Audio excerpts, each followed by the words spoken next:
Hi and aloha from Kauai. I'm Michaelle Edwards with the YogAlign YouTube channel, and I'm here today to talk about cures for plantar fasciitis.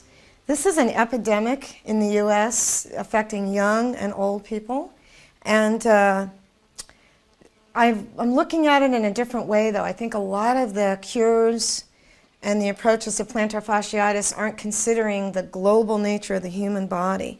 So when we overtrain the forces of flexion, the muscles that create this kind of movement, the flexion of the ankle and all that, that actually causes the underside of the foot to actually get sort of strained and stretched. So oftentimes when someone has plantar fasciitis, what they feel like they want to do is just stretch that out. They want to just, reach through the heel or, get on one of those lifts that allow you to just really stretch that. But what you're doing is you're creating the same problem that has caused you to get plantar fasciitis. Because what I've seen is that people get plantar fasciitis because the front of the body is short and the flexors are ruling. So when you want to address plantar fasciitis, you need to think of the body in a global way. So I'm going to bring Keenan in here and show you some of the ways that we work with it. Can you lay on the mat on the floor? And what I want you to do is just bring your arms out to the sides. And I want you to see something here. If he flexes his ankle, go ahead and pull your toes back and open your fingers wide. Now, Keenan, try to take a deep breath in that position and see how that feels. Just breathe in.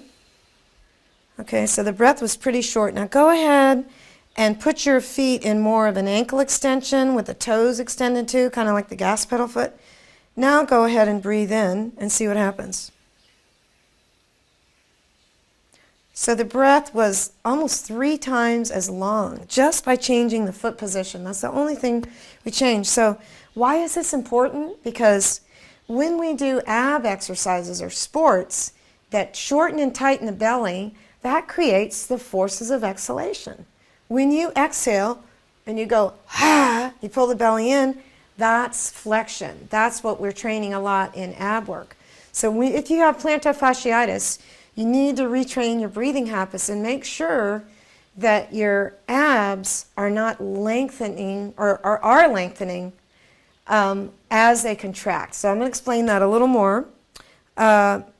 Keenan, stay down there for a second. I'm going to show you a couple more things. So bring your arms out to the side. Bend your left knee. Open the fingers really wide. So in my work as a posture educator and a body worker and a yoga line teacher, I always work with the body in a global way so that your nervous system kind of gets a movie for how we're going to change things, because posture is a software. You can't just work on parts. You have to go right to the motherboard and actually change the way your nervous system is telling your body to move. So I'm going to demonstrate this. He's going to open his fingers. I want you to point your foot like a ballet dancer, Keenan, and begin to suck the breath in with your lips and begin to breathe in as you lift the leg. And as your leg comes up, you notice how you get to keep your lumbar curve, which is very important, right? Now he's going to spread the toes. He's going to do the S sound down. Go ahead. And feel your core muscles engaging. Stop about a foot from the floor. Point strong, press your arms, and sip your leg up. Bring it up like this. Yep, because what this does is work with the psoas. S sound down. And the psoas, which is this muscle here, go ahead and keep doing it, Keenan, connects your spine to your legs. And your psoas is the muscle that contracts when you lift your leg.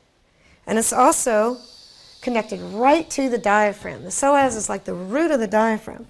So while he's doing this, he's sipping the leg up, his body is in perfect posture. His head not forward, shoulders not forward, nothing is out of alignment. This is what cures plantar fasciitis. Now if he brings his toes back towards his knee, go ahead, that way. Now try to lift your foot. What happens, Keenan? Do you feel your lower back pushing down? Yeah, they can't go any further. So we have to consider the global nature of the human body.